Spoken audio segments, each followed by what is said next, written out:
तो आज हम देखने वाले हैं समास। समास हिंदी सब्जेक्ट का बहुत ही इम्पोर्टेंट टॉपिक है, एक चैप्टर है समास। चाहे जितना भी एग्जाम होते हैं, जिस लेवल का भी एग्जाम हो, अगर उसमें हिंदी सब्जेक्ट है तो समास से क्वेश्चन आते ही आते हैं। 2 से 3 क्वेश्चन आते ही आते हैं समास को पहचानने के लिए। तो आज हम सभी भेदों को ठीक से समझेंगे और पहचानने का तरीका जानेंगे कि समास को हम पहचानते कैसे हैं, और चाहे इसके भेद है, कौन सा भेद है, जो शब्द बोल रहे हैं कौन सी भेद है समास का, तो हम ट्रिक समझेंगे बस 5 मिनट में। बस 5 मिनट आप वीडियो को देखिए और समझने का प्रयास कीजिए।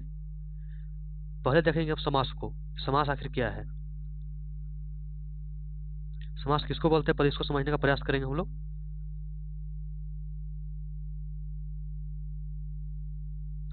तो समास जब 2 या 2 से अधिक शब्दों का मेल से नया शब्द बनता है तो उसे हम क्या कहते हैं, तो इस प्रक्रिया को समास कहते हैं। यहाँ पे पढ़ना छूट गया है। जब 2 या 2 से अधिक शब्दों के मेल से कोई नया शब्द बनता है तो इसी प्रक्रिया को हम समास कहते हैं। जैसे यहाँ पर देखिए गंगा का जल, तो यहाँ पर क्या है, जब 2 या 2 से अधिक शब्द मिल रहे हैं, गंगा का जल बोल रहा है, मतलब गंगा जल।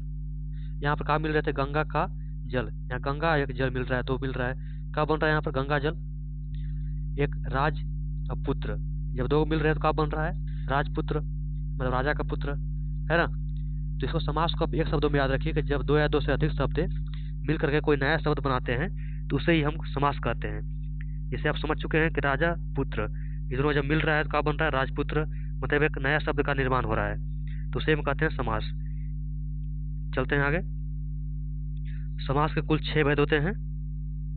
समास के कुल 6 भेद होते हैं। पहला अविभाव समास, दूसरा तत्पुरुष समास, तीसरा द्विगु समास, चौथा द्वंद्व समास, पांचवा बहुव्रीहि समास, छठा क्रमधारय समास। तो 6 समास को हम आज ठीक से पहचानने का प्रयास करेंगे। कैसे पहचानते हैं, एग्जाम में आ जाए तो हम कैसे पहचानेंगे कौन से समास है। तो इस चैप्टर से क्वेश्चन आता ही आता है, तो इसे आप ध्यान से समझिएगा। अगला देखते हैं पहला भेद को। तो पहला भेद है अविभाव समास। ये क्या बोलता है, इसको समझते हैं पहले हम।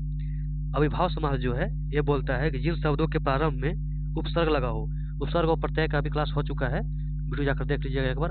उपसर्ग किसको बोलते हैं, मतलब मूल शब्द में अगर शुरू में लग जाए, स्टार्टिंग में लग करके कोई नया शब्द बना दे तो उसे उपसर्ग कहते हैं, और अंत में लग करके कोई नया शब्द बनाता है तो उसे हम प्रत्यय कहते हैं। तो यहाँ बोल रहा है कि प्रारंभ में उपसर्ग लगा हो उसे अविभाव समास कहते हैं। इसमें पहला पद पूर्व पद प्रधान होता है, मतलब मेन पद होता है, और वह अवयव होता है, जैसे यथा, नीर, आ, अनु, प्र, प्रति, ये सब जो वर्ड हैं से कहाँ आएंगे, आपको शुरू में आएंगे। ये सब जो वर्ड है यथा, नीर, आ, अनु, प्र, प्रति, सब जो है आदि शब्द से कहाँ आएंगे, शुरू में आएंगे। अगर शुरू में आकर के कोई शब्द का अर्थ बदल दे तो उसे हम क्या कहेंगे, अविभाव समास। मतलब साफ अब याद रखिएगा कि जैसे उपसर्ग कहाँ आता है, तो शब्द के शुरू में लगता है, स्टार्टिंग में लगता है। तो जैसे प्रतिदिन, तो दिन में क्या लग गया, प्रति लग गया, तो क्या हो गया, इसका अर्थ ही बदल दिया पूरा का। जैसे प्रत्येक, एक में क्या जोड़ दिया, प्र जोड़ दिया, तो क्या हो गया, प्रत्येक हो गया। मतलब स्टार्टिंग में आकर के शब्द का मतलब बदल दे, मीनिंग बदल दे, तो उसे हम कहते हैं अविभाव समास। अगला देखते हैं तत्पुरुष समास। इस समास में आने वाले कारक चिन्हों का लोप होता है। जैसे कारक पढ़े होंगे आप लोग, कारक जो होता है ना भेद, उसी का इसमें लोप होता है, उसी का प्रयोग होता है इसमें तत्पुरुष समास में। देखिए तत्पुरुष समास में देखते हैं पहले हम लोग। तो तत्पुरुष समास के जो भेद होते हैं 6 होते हैं। पहला क्रम तत्पुरुष, कर्म को बोलते हैं। जैसे कारक हम लोग पढ़े होंगे तो कारक का 6 भेद, कर्म को, करण से, संपादन के लिए, अपादान से, संबंध, काकी के, अधिकरण में, पर आदि पढ़े होंगे आप लोग। जैसे तो पहला का होता है कर्म तत्पुरुष समास, दूसरा है कर्म तत्पुरुष समास, तीसरा है संप्रदान तत्पुरुष समास के लिए, अपादान तत्पुरुष समास चौथा है से, पांचवा संबंध तत्पुरुष समास काकी के, छठा है अधिकरण तत्पुरुष समास में, पर आदि। इसको आप याद रखिएगा। जैसे गगन चुंबी, तब गगन को चुंबने वाला, गगन चुंबी, तो गगन को किस में आ रहा है, इसमें, तो कौन सा समास हो जाएगा, तो कर्म तत्पुरुष समास। अगर केवल पूछ दे कि कौन सा समास है तो कौन सा समास, तत्पुरुष समास है, लेकिन पूछा है कि तत्पुरुष में कौन सा समास है। ऑप्शन में देखना है ऑप्शन में कौन दिया हुआ है। ऑप्शन में अगर तत्पुरुष है तो तत्पुरुष टिक मारेंगे, अगर तत्पुरुष न हो तो क्रम तत्पुरुष रहेगा ही रहेगा, उसे टिक मारेंगे हम। इसे प्रयोगशाला, तो वह साला जिसमें प्रयोग किया जाता है ना, वह साला जिसे प्रयोग में लाया जाता है, तो से आ रहा है इसमें कर्म तत्पुरुष, है कि नहीं? ऐसे देख लेना है हमको। चलते हैं अगला, द्विगु समास। तो द्विगु समास क्या कहता है, इसका पूरा परिभाषा देखते हैं हम लोग। तो द्विगु समास, जिस शब्द में पहला शब्द संख्या शब्द हो, संख्यावाचक शब्द हो, जिस शब्द का पहला शब्द संख्यावाचक शब्द हो, उसे द्विगु समास कहते हैं। मतलब आप साफ याद रखिएगा, जिस वर्ड में कोई संख्या का जिक्र हो उसे हम द्विगु समास कहते हैं, उसे हम द्विगु समास कहते हैं। जैसे त्रिलोक, चतुर्भुज, त्रिभुज, सप्ताह, पंचवटी, इस सब में क्या है, संख्या आ रहा है। मतलब जिस वर्ड में संख्या का उपयोग हो जाएगा उसे हम द्विगु समास कहते हैं। जैसे त्रिलोक मतलब तीन लोक वाला, चतुर्भुज मतलब जिसका 4 भुजा हो, सप्ताह जिसको हम 7 हो, है ना, पंचवटी जिसमें 5 है, 5 लगा हुआ है, तो जिसमें वर्ड मतलब अंक आएगा, संख्या आएगा, उसे हम द्विगु समास कहते हैं। ठीक है, इसे याद करेंगे, ट्रिक अब याद रखिएगा, संख्या प्लस शब्द का बनेगा द्विगु समास। ठीक है, अगला चलते हैं। इसमें है द्वंद्व समास। ठीक है, इसमें क्या बोलता है, इसमें देख लीजिए, बहुब्रीहि का अलग समझ लेंगे। इसका है, थोड़ा सा समझिएगा, 1 मिनट रुकिएगा। जिस जिस समास में दोनों पद प्रधान हो उसे द्वंद्व समास कहते हैं। इस समास में विगह में शब्दों का बीए योजन चिन्ह और या हटा दिया जाए, जैसे सुख दुख। आप इसको समझने की जरूरत नहीं है, आपको इस सब परिभाषा को आपको याद रखना है ना, समझना है। आप साफ शब्दों में समझिए कि जिसमें डैश लगा होगा, जैसे सुख दुख, सुख में क्या है, देखिए अंदर यहाँ पर डैश लगा हुआ है, दिन रात, इसमें जो डैश लगा हुआ है, आगे पीछे इसमें डैश लगा हुआ है, माता पिता इसमें डैश लगा हुआ है। तो जहाँ पर आपको डैश लग जाएगा, योजक चिन्ह, ये जो चिन्ह आ जाएंगे तो उसे हम क्या बोल देंगे, द्वंद्व समास, द्वंद्व समास।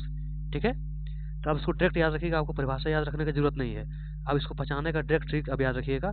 जिसमें जैसे माता पिता, इसमें क्या है, योजक चिन्ह लगा हुआ है, जो इस चिन्ह को अगर जिसमें चिन्ह लगा हुआ है तो बिना आप सोचे आप टिक मार सकते हैं कि द्वंद्व समास है। ठीक है, जैसे सुख दुख, इसमें बीच में लाइन खिंचा हुआ है, आगे पीछे इसमें भी लाइन खिंचा हुआ है, माता पिता इसमें बीच में लाइन है, मतलब बीच में अगर लाइन दिया हुआ है तो आप उसको बोल सकते हैं कि ये द्वंद्व समास है। अगला बहुब्रीहि समास, इसको में क्या है, इसको पर देखते हैं हम लोग। तो बहुब्रीहि समास में क्या है, इसको पहचानने का ट्रिक बता रहे हैं हम आपको। जिस समास में दोनों पद प्रधान नहीं होते हैं बल्कि पूरा समास पद किसी तीसरे व्यक्ति, वस्तु या गुण की ओर संकेत करता है, उसे बहुब्रीहि समास कहते हैं। इसको आप ट्रिक समझिए। इस समास में बना हुआ शब्द स्वयं अपने लिए नहीं, किसी अन्य के लिए प्रयोग होता है। मतलब इसमें जो शब्द आता है वो स्वयं के लिए नहीं आता है, किसी और का संकेत करता है। जैसे पीताम्बर, तो पीताम्बर किसका संकेत करता है, जिसका पीला हो वस्त्र उसे बोलते हैं पीताम्बर। तो पीला वस्त्र कौन पहनता है, जैसे कृष्णा जी पहनते थे, विष्णु जी पहनते हैं, है ना। नीलकंठ, जिसका नीला हो कंठ उसे हम बोलते हैं नीलकंठ। जैसे शंकर भगवान का जिस कंठ जो था नीला था, है ना। जैसे महावीर, तो महावीर किसको बोलते हैं, हनुमान जी को बोलते हैं। तो ये जो वर्ड आ रहे हैं किसी और के लिए आ रहे हैं। जैसे दशानन, दशानन किसको बोलते हैं, रावण को। तो वैसा वर्ड जो किसी और के लिए आता हो, अपने लिए नहीं आता हो, तो किसी और के लिए आता हो, उसे बोलते हैं बहुब्रीहि समास। तो आपको परिभाषा याद करने की जरूरत नहीं है, आप बस शॉर्ट से याद रख सकते हैं कि जो वर्ड, जो शब्द किसी और के लिए प्रयोग किया जा रहा हो, अपने लिए प्रयोग नहीं किया जाता है, उसे हम बहुब्रीहि समास कहते हैं, है ना। तो पहचानने का ट्रिक क्या है, शब्द अपने लिए नहीं किसी और के लिए प्रयोग किया जाता है, उसे बहुब्रीहि समास कहते हैं। इसमें जो शब्द आते हैं किसी और के लिए आते हैं, अपने लिए नहीं आते हैं। अगला है लास्ट है कर्मधारय समास। इसको समझते हैं हम लोग। कर्मधारय समास किसको बोलेंगे हम लोग, तो कर्मधारय समास बोलेंगे इस समास का उत्तर पद, जिसका उत्तर निकलेगा, प्रधान होता है एवं विग्रह करते समय और उसको बांटते समय दोनों पदों के बीच के समान है जो में से किसी एक शब्द का प्रयोग होता है। इससे मतलब आप इसको शॉर्ट में याद रखिएगा, के समान है जो, ये सब वर्ड अगर बीच में आ रहा है तो क्या है फिर कर्मधारय समास है। जैसे कमल नयन, कमल के समान नयन वाला, उसको बोलते हैं कमल नयन। जैसे कमल प्लस नयन को जोड़ते हैं तो क्या इसका मतलब हो रहा है, इसका नयन जिसका आंख हो कमल के समान हो। जैसे नीलकंठ, नीला रंग का कंठ वाला, कमल प्लस नयन, है ना, कंठ होना चाहिए यहाँ पर। तो मतलब इसको में कहा है कि जिसके बीच में के समान है जो, ये सब लगा हुआ है, साफ याद रखिएगा। के समान है जो अगर बीच में आ रहा है, उसके तोड़ने के बाद, विग्रह करने के बाद आ रहा है, तो अब क्या है फिर वो कर्मधारय समास से।